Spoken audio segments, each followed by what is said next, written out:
Dictée du 18 novembre 1947. Jésus dit : « Écoute bien, car voici une grande leçon. Le nom le plus approprié de la messe, comme vous l'appelez aujourd'hui, ou sacrifice de l'autel, est fraction du pain. En effet, la messe a commencé le jeudi soir. C'est le souvenir perpétuel de mon amour qui surpasse l'heure et le moment. La passion, la crucifixion, la mort furent l'heure et le moment historique de mon amour. L'Eucharistie est le toujours de mon amour pour vous. Car la messe, c'est l'immolation du Christ, contemplée en relation à la consommation matérielle du sacrifice, avec les souffrances, les blessures, les coups, la crucifixion, ma mort infligée par les hommes et que j'ai subie avec résignation, en obéissance à la volonté du Père pour le salut du monde.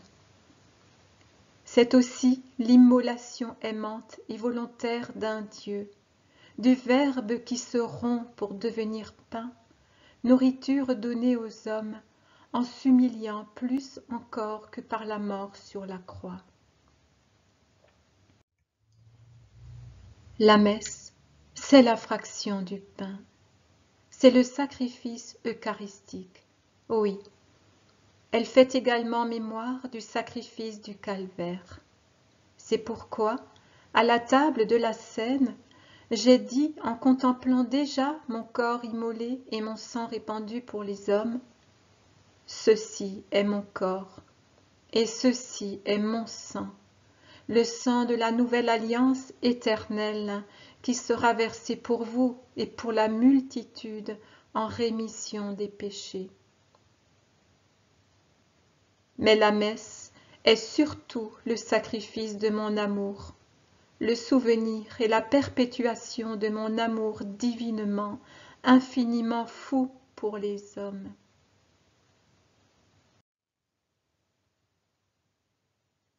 Et la fraction du pain, ou si vous préférez la messe, c'est celle que vous avez eue dans la vision de la Pâque supplémentaire, quand j'ai moi-même appris à l'évêque de l'Église du Christ et à l'évêque de Jérusalem, Pierre et Jacques, fils d'Alphée, comment la célébrer.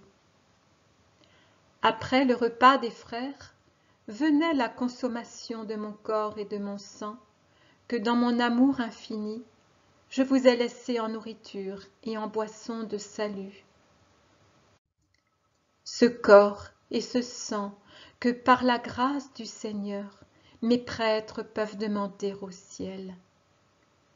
Ce corps et ce sang ne peuvent être refusés à l'invocation du prêtre pour transubstancier le pain et le vin en corps et en sang de Jésus-Christ, donc en un vrai Jésus-Christ vivant, complet, présent dans les espèces consacrées, transubstancié dans le saint corps et le saint sang, l'âme de Jésus et la divinité du Verbe de Dieu, qui ne fait qu'un avec le Père et avec l'amour.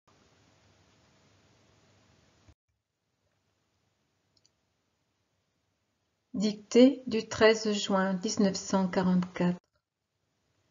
Maria Valtorta écrit : « Depuis hier soir à 18h, j'ai la vision d'un cœur resplendissant. On dirait de l'or liquide, de l'or devenu vert précieux et illuminé à l'intérieur par une forte lumière. Des rayons intenses s'en échappent et l'entourent comme une magnifique auréole. Ce cœur bat impétueusement, comme lorsqu'une émotion ou quelque sentiment profond le bouleverse. En lettres d'un or encore plus éclatant et plus clair, on lit à l'intérieur le sigle IHS. Mais ce cœur, dont la forme et le mouvement sont en tout ceux du même organe humain, m'apparaît comme une hostie vivante qui rayonne dans son ostensoir en or. En effet, les éclairs lancés par les rayons l'arrondissent, pour ainsi dire, dans sa pointe, et tout spécialement parce que là où s'inscrit le sigle saint, il semble y avoir une grande hostie, très lumineuse, qui vit dans la chair, lumineuse elle aussi, du cœur divin, comme si elle était l'âme de ce cœur béni.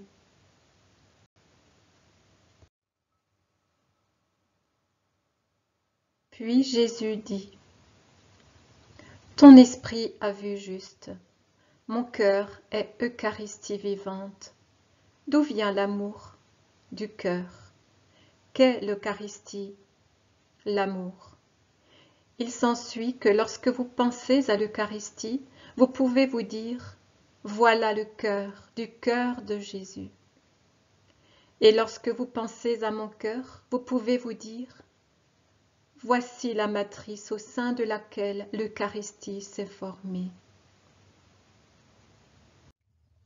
Mon cœur, c'est l'hostie qui s'est immolée même au-delà de la mort, voulant être rompue même après avoir tout souffert, pour être non seulement martyrisée par la trahison, l'abandon et la torture, mais aussi offensée au-delà de la vie, pour livrer les dernières gouttes qui se trouvaient encore dans les cachettes d'un martyr saigné à mort.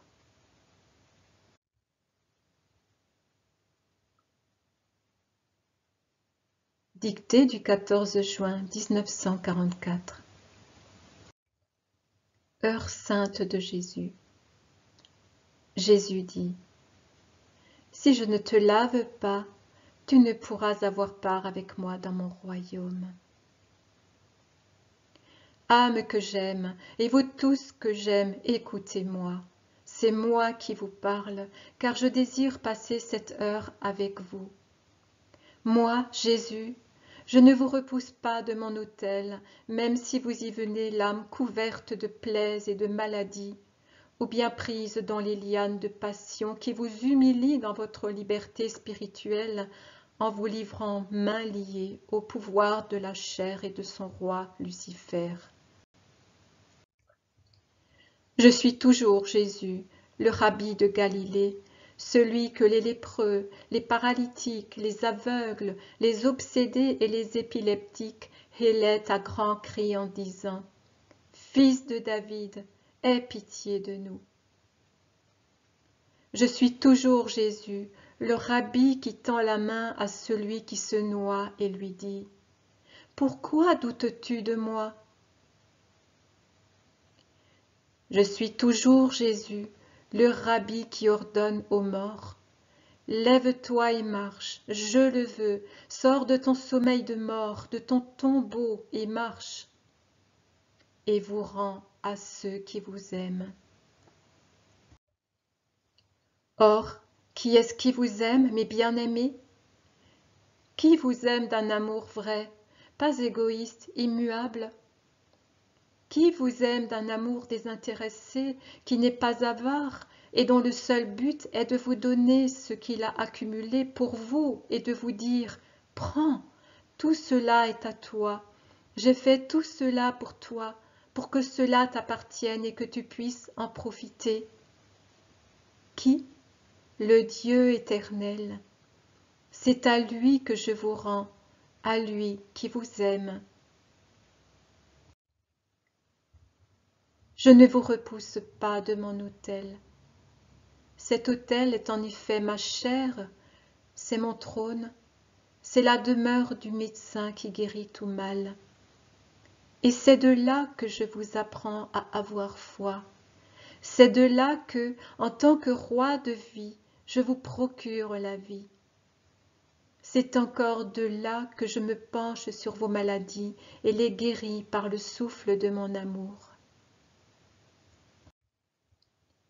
Je fais encore plus, mes enfants. Je descends de cet autel pour venir à votre rencontre. Je me tiens sur le seuil de mes maisons, où trop peu d'entre vous entrent, et moins encore avec une foi certaine.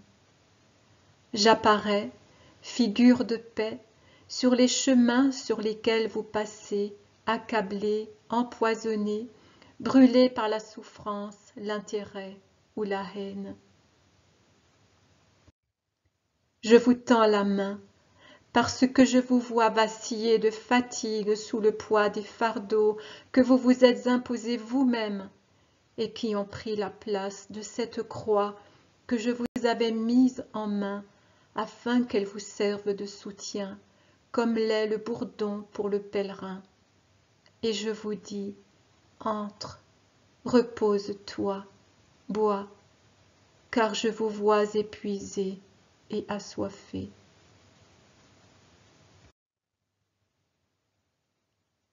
Or, vous ne me voyez pas. Vous passez à côté de moi, vous me heurtez, parfois par animosité, parfois par obscurcissement de la vue spirituelle, parfois même vous me regardez. Mais vous connaissez votre saleté, en sorte que vous n'osez pas vous approcher de ma pureté d'hostie divine. Or, cette pureté, c'est ressentir de la compassion pour vous. Apprenez à me connaître, vous les hommes qui vous méfiez de moi, parce que vous ne me connaissez pas.